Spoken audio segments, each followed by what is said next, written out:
Police का investigation काफ़ी अहम मोड़ पर पहुंच चुका है। हमारी 18 टीम्स इसमें काम कर रही हैं और जो टीम्स हैं वो सभी पहलुओं पर काम कर रही हैं और इसमें हम अभी तक क्राइम सीन को अच्छे से विजिट कर चुके हैं और पोस्टमार्टम एग्जामिनेशन हो चुका है और 5 एक्यूज्ड हमारी कस्टडी में हैं। उनका कस्टडी के दौरान इंटरोगेशन हो रहा है। उनका जो वर्जन है उसको कोराबरेट और कॉन्ट्राडिक्ट किया जा रहा है। उनके इंफॉर्मेशन के आधार पर नई जो क्लूज डेवलप हो रहे हैं उनको वेरीफाई किया जा रहा है और इसमें हमें अब तक जो सफलता मिली है उसमें ये है कि जो एक्यूज्ड हैं उनका जो वर्जन था उसमें कुछ हम ये अपनी जमीन पर नर्सरी बना के सिर्फ झाड़ बेचकर साल में 2 करोड़ कमाते हैं। उनके सीक्रेट्स को सीखना चाहते हैं तो फ्रीडम ऐप को अभी डाउनलोड करें। प्रेडिक्शन ला पाए हैं और सीसीटीवी फुटेज के आधार पर और जो सीडीआर के आधार पर हमें ये पता लगा है कि इसमें 2 लोग और इन्वॉल्व थे और उनके लिए पुलिस अभी रेड कर रही है। इन्वेस्टिगेशन अभी जारी है। इसमें एक सस्टेन्ड इंटरोगेशन के आधार पे ये पता लगा है हमें कि जो दीपक था वो उसने अपने आप को ड्राइवर बताया था, लेकिन इंटरोगेशन के दौरान हमें पता लगा है कि एक्चुअली जो गाड़ी थी वो अमित ड्राइव कर रहा था और ये इसके हमारे पास साइंटिफिक एविडेंस हैं और 2 लोग जो जिन्होंने ये आइडेंटिटी किसी की कंसील करने की कोशिश की थी, ये ड्राइवर नहीं था अमित, उसके जो सहयोगी हैं उनको इस केस में एक्यूज बनाया गया है। अभी हमारी टीम इन्वेस्टिगेशन रेड्स कर रही हैं। इसके साथ साथ जो तमाम पहलू हैं, नई चीज़ें इसमें डेवलप हो रही हैं, जैसे सीसीटीवी फुटेज हमें मिल रही है, उसका एग्जामिनेशन हो रहा है। आई विटनेस जो हमें मिली है उसकी स्टेटमेंट 164 की हो चुकी है। इसके अलावा जो फॉरेंसिक की रिपोर्ट है अभी उसका हमें इंतज़ार है। इन्वेस्टिगेशन में अभी कुछ पहलू हैं जिन पे अभी काम चल रहा है और पोस्टमार्टम रिपोर्ट जो है उसकी फाइनल रिपोर्ट अभी आनी बाकी है। और इसके अलावा जो हमारे जो सीसीटीवी कैमरा के कुछ टाइमिंग्स हैं जिसमें जो कहीं पे सिंक्रोनाइजेशन लगता है कि टाइमिंग अलग अलग है, उसकी प्रॉपर मैचिंग जारी है। और जो इन्वेस्टिगेशन हुआ है उसके जो कुछ महत्वपूर्ण बिंदु ये हैं कि जो एक्यूज्ड पार्टी है और जो इसमें डिसीज्ड है उसका कोई कॉल डिटेल के आधार पर और जो अब तक इन्वेस्टिगेशन हुआ है कोई पुराना लिंक नहीं है, कोई पुराना कनेक्शन इसमें अब तक हमें नहीं मिला है। इसके साथ साथ जो एक्यूज्ड हैं और इसमें जो हमें आई विटनेस मिली है उसके भी जो सीडीआर का एनालिसिस है और जो अब तक हमारी एविडेंस है उसके आधार पर कोई पुराना कनेक्शन नहीं मिला है। पोस्टमार्टम एग्जामिनेशन में आपको पहले ही बताया जा चुका है कि कोई भी इस तरह की इंजरी नहीं मिली थी जो कि सेक्सुअल असॉल्ट को इंडिकेट करती हो। इसके अलावा इसमें जितने भी पहलू हैं उनको जल्दी ही पुलिस रैपअप करने की कोशिश कर रही है। कुछ जो इसमें इन्वेस्टिगेशन बकाया है उसके लिए आज हमारे पास जो एक्यूज्ड हैं उनको दोबारा से पीसी ऑब्टेन करने के लिए दिल्ली पुलिस पेश करेगी और दोबारा से कस्टडी ऑब्टेन करेगी। 2 एक्यूज्ड हैं उनको अभी हम अरेस्ट करने के लिए कोशिश कर रहे हैं, जल्दी ही हमें इसमें कामयाबी मिलेगी। और इसके साथ साथ जो जितना एविडेंस है उसका एनालिसिस करके बहुत ही जल्दी लीगल ओपिनियन, हाई लेवल की लीगल कंसल्टेशन करके बहुत ही जल्दी इसमें पुलिस चार्जशीट तैयार करेगी, एक स्ट्रॉन्ग चार्जशीट बनाएगी ताकि जो एक्यूज्ड हैं उनको कड़ी से कड़ी सज़ा मिल सके। आरोपियों का बयानों में विरोधाभास है तो क्या लाई डिटेक्टर टेस्ट भी करवा सकती है दिल्ली पुलिस? इन्वेस्टिगेशन एक ऑनगोइंग और डायनामिक प्रक्रिया। अभी मैंने बताया कि इसमें कुछ पहलू बाकी हैं, इन्वेस्टिगेशन अभी जारी है और अगर किसी तरह की हमें रिक्वायरमेंट हुई तो जो जितने भी इन्वेस्टिगेशन की रिक्वायरमेंट हैं और जो प्रोसेसेस हैं उसके तहत हम कार्रवाई करेंगे। नशे में थी तो ये क्या वेरीफाई होगा है सर? एक हाँ, क्या क्वेश्चन प्लीज? बोला था कि तो शराब के नशे में थी उस रात, तो निधि खुद या पीड़िता के बारे में जो आई विटनेस है, वो आई विटनेस का जो स्टेटमेंट है 164 में हमने दर्ज कराया है, उसके जो कंटेंट है वो मैं आपको रिवील नहीं कर सकता। उसने कहीं कोई प्राइवेट स्टेटमेंट दी है, उसके बारे में मेरे लिए कुछ कहना संभव नहीं है। इसके अलावा जो पोस्टमार्टम एग्जामिनेशन की फाइनल रिपोर्ट आएगी, उसके आधार पर हम कह सकते हैं कि पी थी या नहीं पी थी। वैसे भी अगर कोई ड्रिंक करता है या नहीं करता है, इस केस में कोई रेलेवेंस नहीं रखता, क्योंकि 304 आईपीसी का केस है, तो वो एक फैक्ट इरेलीवेंट है और वो हमारे लिए कोई बहुत रेलेवेंट फैक्टर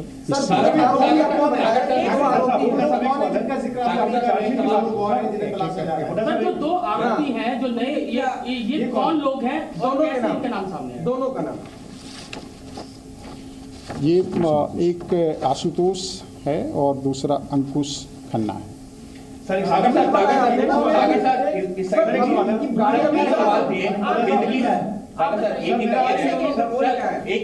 निधि को लेकर के 3 सवाल है। पहला मैं एक सेकंड दाखिल करेंगे तो कब तक इसमें चार्जशीट दाखिल हो जाएगी? देखिए, जैसे कि मैंने बताया कि इसमें इन्वेस्टिगेशन काफ़ी आगे बढ़ चुका है। जो प्राइमरी चीज़ें थी हम कर चुके हैं, लेकिन बहुत इम्पॉर्टेंट चीज़ें भी अभी बची हुई हैं। तो हम पीसी लेंगे, उसके बाद हमारी कुछ रिपोर्ट्स आएंगी, कुछ कैलिब्रेशन होगा, एनालिसिस होगा, लीगल ओपिनियन ली जाएगी।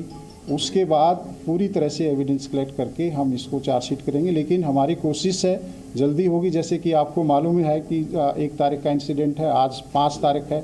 5 तारीख की सुबह तक हमने क्या क्या काम किया, हमारी 18 टीम लगी हुई है, बहुत ही एक्सपीरियंस्ड ऑफिसर्स की। डीसीपी खुद एसआईटी हेड कर रहे हैं, जॉइंट एडिशनल सीपीयूज को गाइड कर रहे हैं, और डीसीपी द्वारका भी इसमें हमें सहयोग कर रहे हैं। तो बहुत ही स्ट्रॉन्ग एंड कैपेबल ऑफिसर्स की 18 टीम है जो दिन रात काम कर रही हैं, आप सभी को मालूम है। तो मुझे उम्मीद है कि हम जल्दी ही इसमें चार्जशीट आपने लिया, उनकी क्या कैसे वो इसकी क्लियरिटी कर दीजिए कि दीपक अमित का क्या है, आशुतोष और उनका क्या है, ये बहुत इम्पोर्टेंट है। छुपाया।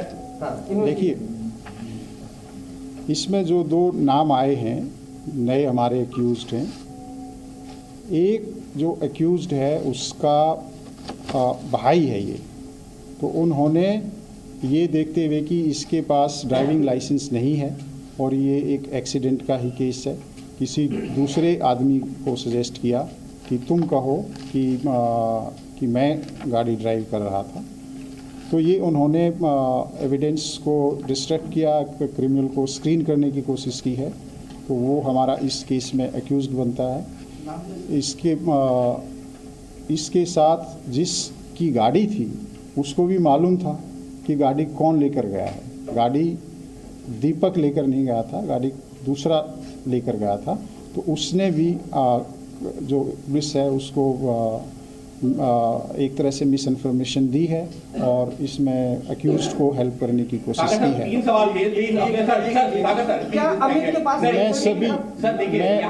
मैं सभी का जवाब दूंगा। आप रिलैक्स कीजिए, पहले इसको कंप्लीट करने दीजिए, ठीक है। इसका एक मिनट से कंप्लीट। जब ये एक्सीडेंट हुआ और जहाँ गाड़ी लास्ट तक गई, उस दौरान ये दोनों कहीं थे या बाद में ऐड हुए? 2 कैसे ऐड हुए?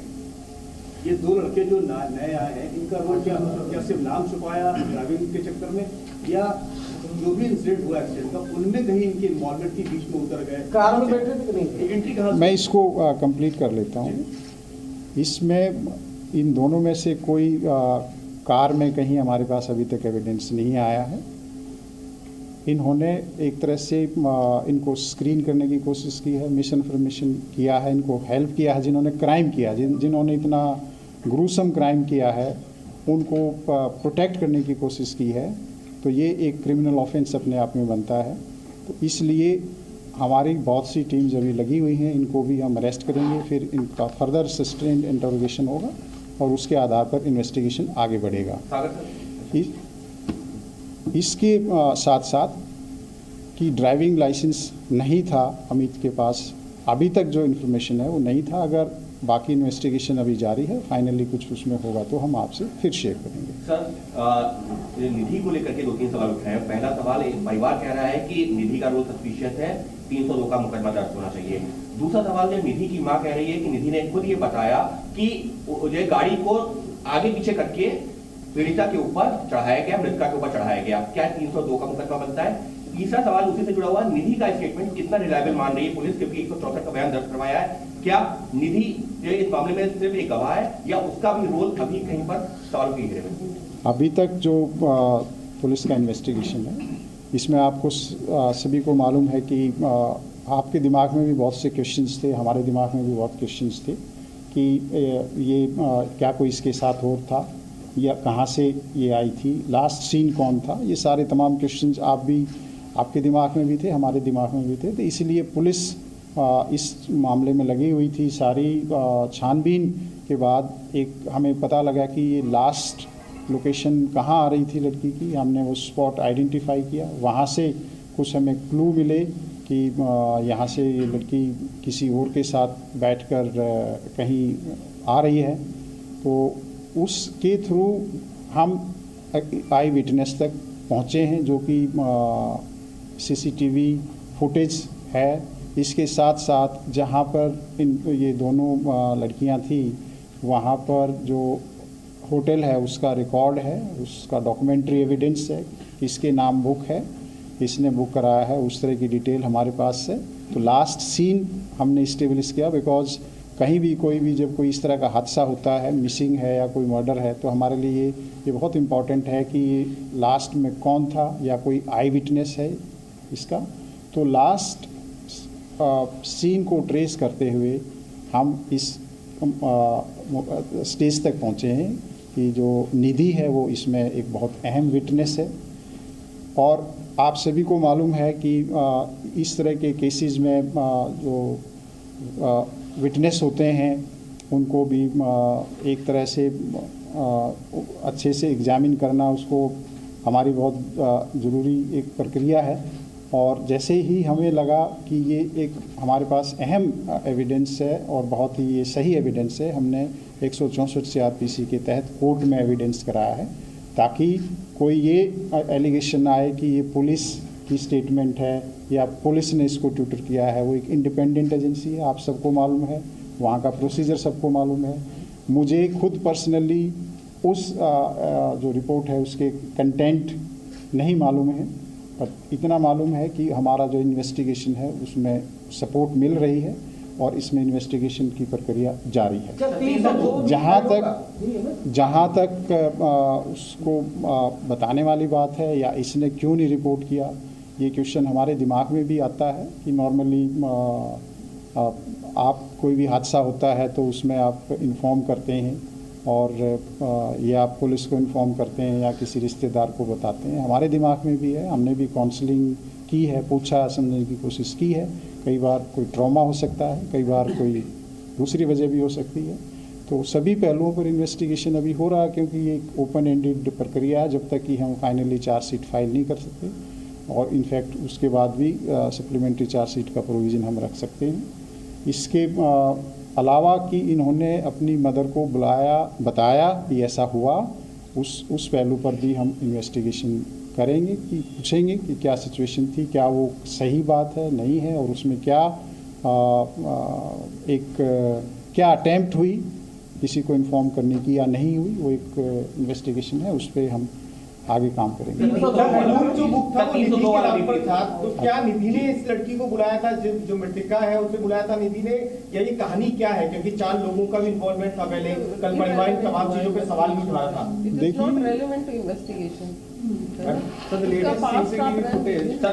अगर आप 302 का मामला कहीं से बनना है, क्योंकि परिवार यही मांग कर रहा है कि 302 का मामला बनना चाहिए, और जिस तरीके से जो चीजें सामने आ रही है, चाहे वो निधि की का बयान हो, क्या नया सेक्शन ऐड हो सकता है क्या? देखिए, जो जिस तरह से हमारे पास अभी डिटेल आ रही है और इन्वेस्टिगेशन में हमें स्टेटमेंट्स के माध्यम से या दूसरा इंटरोगेशन के माध्यम से पता चल रहा है कि ये जो इंसिडेंट है, it's a very gruesome incident, और इसके लिए कि सही मायने में जो विक्टिम है, अंजलि है, उसको जस्टिस मिल सके, तो हमारे लिए ये बहुत ज़रूरी है कि हम जो एविडेंस है वो कड़े से कड़ा एविडेंस, सख्त से सख्त एविडेंस इकट्ठा करें और जो बिल्कुल सही एप्रोप्रिएट सेक्शंस हैं उनमें हम चार्जशीट तैयार करें। इसके लिए हमारे पुलिस अधिकारी, बहुत जो एक्सपीरियंस्ड लोग हैं, वो लगातार इस पे चर्चा कर रहे हैं और जो लीगल एक्सपर्ट्स हैं उनकी भी ओपिनियन ली जा रही है और इसमें एक स्पेशल पब्लिक प्रोसिक्यूटर भी अपॉइंट किया जा रहा है ताकि किसी भी तरह से ये जो केस है हमारे कोई ये कोलैप्स ना करे, फेल ना हो, कोई इसमें कोई लूप होल ना रह जाए, इन्वेस्टिगेशन पॉइंट ऑफ व्यू से and legal point of view से। 302 लगना या 304 लगना ये एक लॉ का मैटर है। इसमें मेरे चाहने से या किसी और के चाहने से, बिना एविडेंस के, बिना फैक्ट एंड सर्कमस्टांसेस के नहीं हो सकता है। इसका पूरी तरह से उसके लिए, मर्डर के लिए आप सभी को मालूम है कि एक मोटिव होना बहुत ज़रूरी होता है, एक इंटेंशन होना बहुत ज़रूरी होता है। अभी तक का जो इन्वेस्टिगेशन है उसमें हम इस स्टेज पे नहीं पहुंचे हैं। जैसे कि मैंने आरंभ में बताया कि सीडीआर और सीसीटीवी के एनालिसिस से एक्यूज्ड और डिसीज्ड का कहीं कोई कनेक्शन हमें नहीं मिला है। इसके साथ साथ जो एक्यूज्ड हैं उनका और जो आई विटनेस है उसका भी कोई कनेक्शन हमें नहीं मिला है। कोई हादसा होता है और उसमें अगर कोई मोटिव या कोई एक इंटेंशन क्लियर कट ना हो तो उसमें 302 इस्टेब्लिश करना पुलिस के लिए एक बहुत बड़ा चैलेंज है। ये केस आप देखते हैं, पहले भी इंसिडेंट हुए हैं। एक BMW का इंसिडेंट था, मैटर बहुत हाई लेवल, सुप्रीम कोर्ट के लेवल तक जाता है।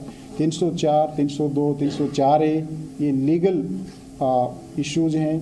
पुलिस को जो लॉ के तहत कार्रवाई करनी पड़ती है, तो अभी तक का इन्वेस्टिगेशन क्लियरली इंडिकेट करता है कि 304 के लिए फिट केस है। उसके लिए भी हमें बहुत ही स्ट्रॉन्ग एविडेंस इकट्ठे करने हैं और वो काफ़ी कुछ हमारे पास आ चुके हैं और काफ़ी एविडेंसेस और अब हम इकट्ठा करेंगे। 304 कोर्ट में टिक पाएगा? इतने सबूत पुलिस इकट्ठा कर लेगी कि जो धाराएं लगाई हैं उनको कोर्ट में? मुझे पूरा विश्वास है कि जिस हिसाब से पुलिस ने इसमें इतना फास्ट इन्वेस्टिगेशन किया है और फर्स्ट कोई ही 5 एक्यूज अरेस्ट कर लिए गए थे और उसके बाद पोस्टमार्टम एग्जामिनेशन, उनका फॉरेंसिक एग्जामिनेशन, सारे जो एविडेंसेस कलेक्ट हुए हैं, पुलिस को पूरा विश्वास है कि हम इसमें एक बहुत ही स्ट्रॉन्ग केस बनाने में सफल होंगे। कब पता लगा उसको? देखिए, जो पुलिस एक निष्कर्ष पर पहुंची है, जो एविडेंस के आधार पर, इंटरोगेशन के आधार पर, और जब हम 304 का केस अभी धारा इस पे लगी हुई है, तो 304 का मायने ये होता है कि अक्यूज्ड को या किसी भी जो भी क्रिमिनल आदमी है जिसने कोई क्राइम किया है, कि उसको नॉलेज होती है कि अगर मैं ऐसे गाड़ी को मारूंगा या इसको आगे ले जाऊंगा किसी के ऊपर के इंसान से, तो उसकी डेथ हो जाएगी। तो ये नॉलेज है, इसमें कोई डाउट नहीं है हमारे हिसाब से, और इसीलिए हमने 304 का केस। अगर सर जो आपने सेक्शंस लगाए हैं 304 से, एमएससीटी एप्लीकेबल होगा या नहीं? देखिए, जो एमएससीटी की क्या सेक्शन एप्लीकेबल होंगे, 304 में एमएससीटी बहुत रेलिवेंट नहीं रह जाता है, लेकिन एक ये है कि एप्लीकेबल इसमें रेलिवेंट सेक्शन एमएससीटी के वो भी होंगे। बट एक ये है कि एक ड्राइवर, एज ए ड्राइवर की भी ये रिस्पॉन्सिबिलिटी भी है कि अगर कोई इंसिडेंट हुआ तो उसको पुलिस को बताए। जो इस केस में इन एक्यूज्ड ने पुलिस को नहीं बताया कि उन्होंने ऐसे कोई एक्सीडेंट किया है, इंफॉर्मेशन को छुपाया है। तो जितने भी स्ट्रिक्ट पॉसिबल एक्शंस, एक्ट्स हैं और सेक्शंस हैं, पुलिस वो लगाएगी।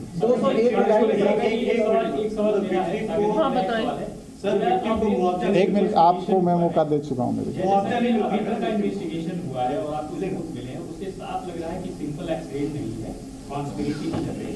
तो जो कॉन्ट्राडिक्शन आ रहा है का, वो किस पॉइंट का है और वो किधर की तरफ इशारा कर रहा है? देखिए, इन्वेस्टिगेशन किस तरफ अब जाएगा?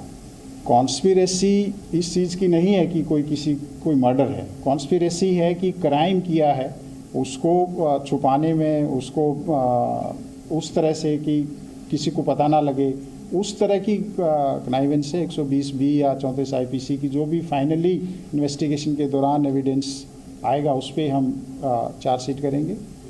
लेकिन ये बिल्कुल सही बात है कि इसमें कहीं न कहीं उनको मालूम था कि ये ऐसा कोई ह्यूमन बॉडी है जिसके साथ एक्सीडेंट हुआ है। और मुझे एक सवाल है सर, एक सवाल सागर साहब, एक सवाल, ये तो जो इंसिडेंट हुआ था, जो 5 लोग थे, इनकी जैसे गिरफ्तारी हुई, कैसे कैसे हुआ, ये सब सवाल नहीं बताया आपने कि कैसे 5 घर पे थे या भागे, क्या था। दूसरा सवाल सर, ये इस मामले में जिस तरह से बड़ा हंगामा मचा, हल्ला हुआ, सारे को लेके बड़ा प्रदर्शन हुआ, क्या इस केस को लेके हम फास्ट ट्रैक में जा सकते हैं? बिल्कुल, इसमें जो भी लीगल प्रोसेस है फास्ट कोर्ट में जाने का, उसको हम एक्सप्लोर कर रहे हैं। गिरफ्तारी वाला सर, 5 की गिरफ्तारी हुई। देखिए, जो मैं आपको डिटेल जो इन्वेस्टिगेशन है उसके जो बिंदु हैं उनको मैं नहीं बता सकता, लेकिन मैं मोटे मोटे आपको ये पॉइंट्स बता सकता हूँ कि जो एक्यूज थे उनका हमने पूरा मैपिंग की है कि उनकी CDR की लोकेशंस के आधार पर, और CCTV, इंडिपेंडेंट CCTV, जैसे कहीं एक पेट्रोल पंप पर वो पेट्रोल डलवा रहे हैं गाड़ी में, कहीं पर वो खाना खाने के लिए गए हैं, कहीं वो खाना खाने के लिए उतरे हैं, तो वो जो एविडेंस हैं और CDR डिटेल्स के आधार पे और इंडिपेंडेंट इंटरोगेशन और कोराबोरेशन के आधार पर हमने लोगों को अरेस्ट किया है। और इसी सस्टेन्ड इंटरोगेशन के आधार पर आपके सामने, हमारे सामने हमें शक हुआ कि जो ये क्लेम करता है कि ये ड्राइवर है, वो हम इसी इंटरोगेशन और एविडेंस के आधार पर सामने ला पाए, ताकि जो सही एक्यूज्ड है, क्योंकि किसी भी केस में जब ट्रायल होती है तो वहाँ पर एविडेंस देखा जाता है, और जो सही एविडेंस नहीं है तो इमीडिएटली वो केस फ्लैग करता है। सवाल है, क्योंकि हम लोग जब बात कर रहे हैं, जिन लोगों ने PCR कॉल्स करी हैं और सारी टीम्स हैं, जो सारे जर्नलिस्ट हैं, यही सवाल भी कर रहे हैं, और ये हो रहा है कि PCR कॉल्स आंसर नहीं हुई सही समय पर। अगर हो जाती तो शायद इतना ब्रूटल नहीं होता है पूरा किस्सा। तो क्या कोई इंटरनल इंक्वायरी भी कर रहे हैं आप लोग, जिन्होंने PCR कॉल्स आंसर करने के बाद एक्शन नहीं लिया, कुछ उन पर भी एक्शन लेंगे ताकि कड़ा संदेश, अगर ऐसे PCR कॉल्स आए तो उसे थोड़ा सख्ती के साथ, थोड़ा सीरियस तरीके से देखा जाए? कि सवाल तो पुलिस के लिए ऊपर है। देखिए, जितनी जानकारी मुझे है, मैं अभी जो ब्रीफिंग आप लोगों को कर रहा हूँ वो इन्वेस्टिगेशन के पार्ट पे कर रहा हूँ।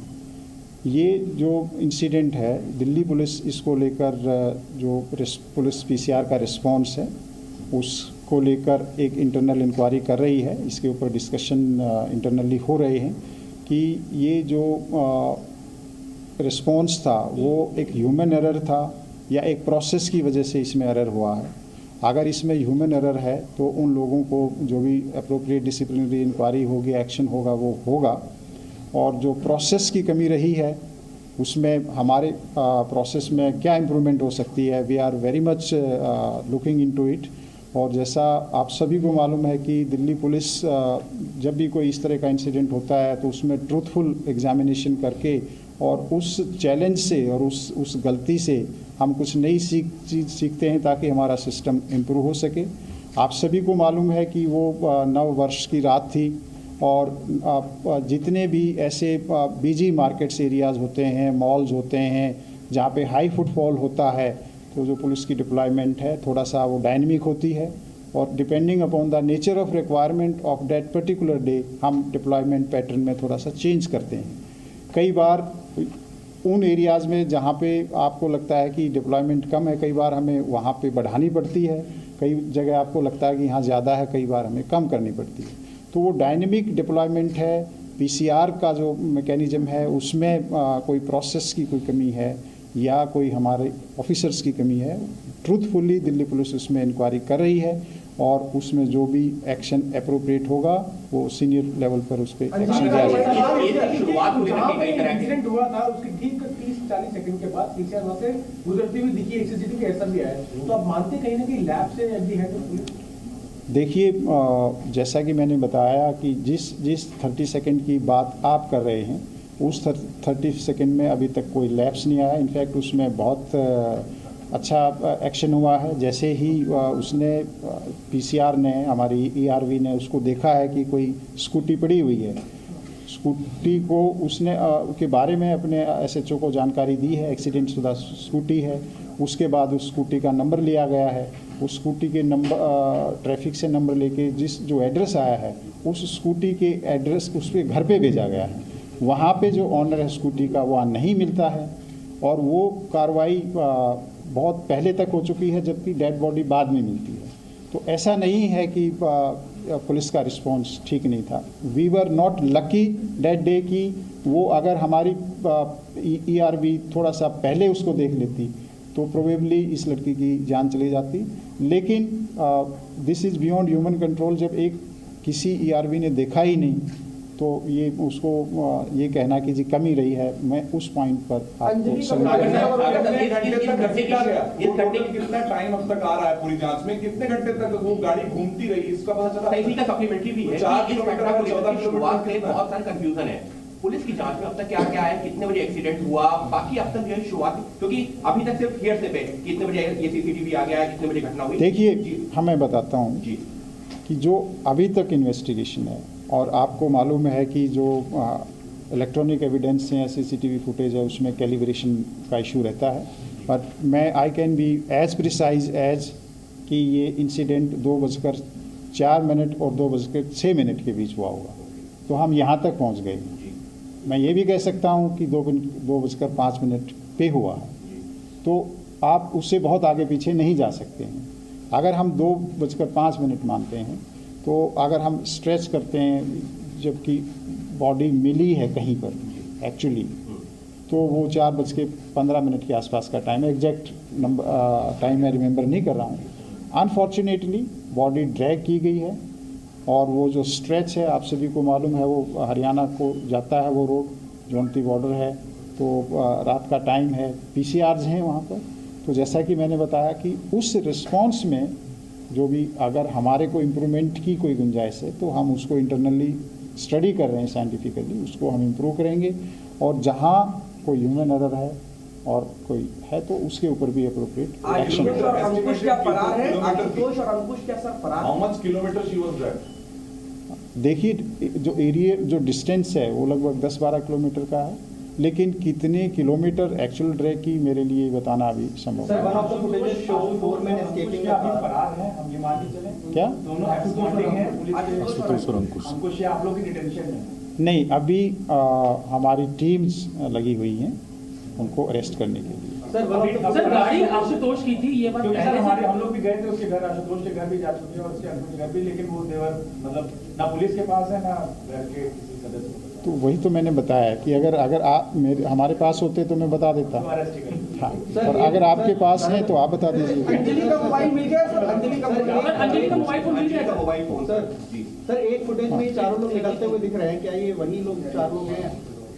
देखिए फुटेजेस इमर्ज हो रही हैं, ठीक है, हम भी उनको एनालाइज कर रहे हैं और उसी के फुटेजेस के आधार पर हमारे जो क्लू हैं वो डेवलप होते हैं या कॉरपोरेशन या कॉन्ट्राडिक्शन होती है। सर आशुतोष का एक बार रोल बता दें एग्जैक्टली क्या है, क्या उसने सबूत क्या जो ब्लड वगैरह साफ करी, क्योंकि उसी की गाड़ी थी, उसके घर पे गाड़ी लगाई लोगों ने और फिर वो लोग भाग गए पास। देखिए अभी जो इंटरोगेशन होगी उसके बाद ही हम आपको थोड़ा सा इसमें और बता पाएंगे। मोटिव का कोई इंडिकेशन क्या मोटिव रहा होगा? 2 घंटे चलती रही गाड़ी, पता था उसके बावजूद। देखिए अब ये बड़ा मुश्किल क्वेश्चन है आपका कि वो जवाब देना थोड़ा सा डिफ़िकल्ट है।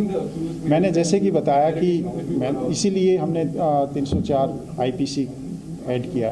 सर जो कार पार्क की थी उसके बहुत कम समय में एनएसए की टीम वहां पहुंच गई, तो क्या कार से उस वक्त अब आई थिंक आई हैव दोस्ती पुरानी थी क्या? क्योंकि परिवार ने मना कर दिया कि वो पहले से निधि को नहीं जानते, अंजलि के साथ कोई संबंध नहीं थे, दोस्ती नहीं थी। देखिए मैं इतना कहूँगा कि उनकी दोस्ती कितनी पुरानी थी कितनी नहीं थी वो एक उनका पर्सनल इशू है, मुझे नहीं मालूम। लेकिन जो हमारे पास एविडेंस है मैं इतना कह सकता हूँ कि जैसे 31 का इंसिडेंट है और 30, 29 इसके 20-25 कॉल हो रखी हैं, तो एंड द वेरी फैक्ट कि वो एक स्कूटी पे थी, तो वो फ्रेंड थी या नहीं थी ये मेरे लिए कहना मुश्किल है। निधि सिर्फ एक विटनेस है, फिलहाल निधि सिर्फ एक विटनेस है इस केस में।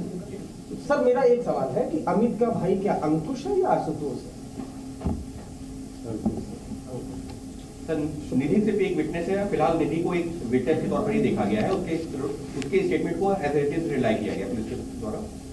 वो तो कोर्ट में उसकी स्टेटमेंट रिकॉर्ड कराई। That's part of investigation. Thank you. गाड़ी टकरी तो अब तक पता Thank you so much. We'll be sharing the updates later. Investigation is going on. Thank you.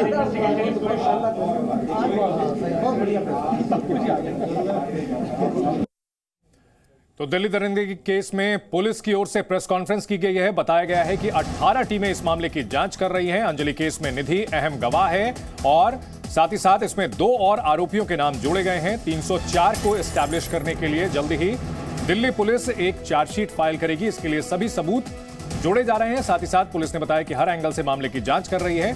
जो अहम बातें बताई हैं पुलिस ने, उसके मुताबिक आरोपियों और मृतक के बीच कोई संबंध नहीं था, कोई जान पहचान नहीं थी। आरोपियों और निधि के बीच भी कोई जान पहचान नहीं थी। धारा 302 यानी हत्या का मामला दर्ज करने को लेकर पुलिस ने कहा कि यह एस्टैब्लिश करना मुश्किल होगा, क्योंकि इस मामले में आरोपियों और मृतक के बीच पहले से कोई पहचान नहीं थी, कोई मोटिव नहीं था। लिहाजा धारा 304 ही इसमें एस्टैब्लिश की जाएगी। और पुलिस ने बताया कि इस मामले में तमाम सबूत खंगाले जा रहे हैं। फोरेंसिक की टीम जो इस मामले में जांच कर रही है, उसकी रिपोर्ट से केस को और मजबूत बनाया जाएगा। वारदात में 2 और आरोपी शामिल किए गए हैं, जिन पर सबूत मिटाने का मामला बनता है। आशुतोष और अंकुश खन्ना 2 नए आरोपी हैं, जिनका नाम इसमें जोड़ा गया है। और इस मामले में दिल्ली पुलिस की ओर से लापरवाही के आरोपों पर भी जवाब दिया गया और कहा गया कि उस इलाके में जो पुलिस की तैनाती की जाती है वो बदलती रहती है। इस मामले में जांच की जा रही है कि क्या यह सिस्टम का फेलियर है या फिर यह ह्यूमन एरर है, यानी मानवीय भूल है, जो कि अंजलि को इतने किलोमीटर तक घसीटा गया, लेकिन फिर भी पुलिस की नजर उस पर नहीं पड़ी। पुलिस ने प्रेस कॉन्फ्रेंस में एक एक पहलू का जवाब देने की कोशिश की है। इस मामले में हत्या का धारा लगाना कानूनी मसला है, यह बताया है, और 304 की धारा ही इसमें। और ये वो तस्वीर जो हम आपको आज दिखा रहे हैं, एक्सक्लूसिव जी न्यूज पर तस्वीरें, जब आरोपी कार के बाहर पहली बार नजर आए हैं। इसमें आप देख सकते हैं कि लोग, जो ये आरोपी हैं, ये झुककर कार के नीचे देख रहा है एक लड़का, यानी कार के अंदर बैठे लोगों को पता था कि नीचे कुछ फंसा हुआ है, ह्यूमन बॉडी हो सकती है, लेकिन लापरवाही या फिर साजिश, जो कि इन्होंने गाड़ी नहीं रोकी और अंजलि का शरीर कई किलोमीटर तक घिसटता रहा और उसकी मौत हो गई। हमारे जो सीसीटीवी कैमरा के कुछ टाइमिंग्स हैं, जिसमें जो कहीं पे सिंक्रोनाइजेशन लगता है कि टाइमिंग अलग अलग है, उसकी प्रॉपर मैचिंग जारी है। और जो इन्वेस्टिगेशन हुआ है उसके जो कुछ महत्वपूर्ण बिंदु ये हैं कि जो एक्यूज्ड पार्टी है और जो इसमें डिसीज्ड है, उसका कोई कॉल डिटेल के आधार पर, और जो अब तक इन्वेस्टिगेशन हुआ है, कोई पुराना लिंक नहीं है, कोई पुराना कनेक्शन इसमें अब तक हमें नहीं मिला है। ये अपनी जमीन पर नर्सरी बना के सिर्फ झाड़ बेचकर साल में 2 करोड़ कमाते हैं। उनके सीक्रेट्स को सीखना चाहते हैं तो फ्रीडम ऐप को अभी डाउनलोड करें।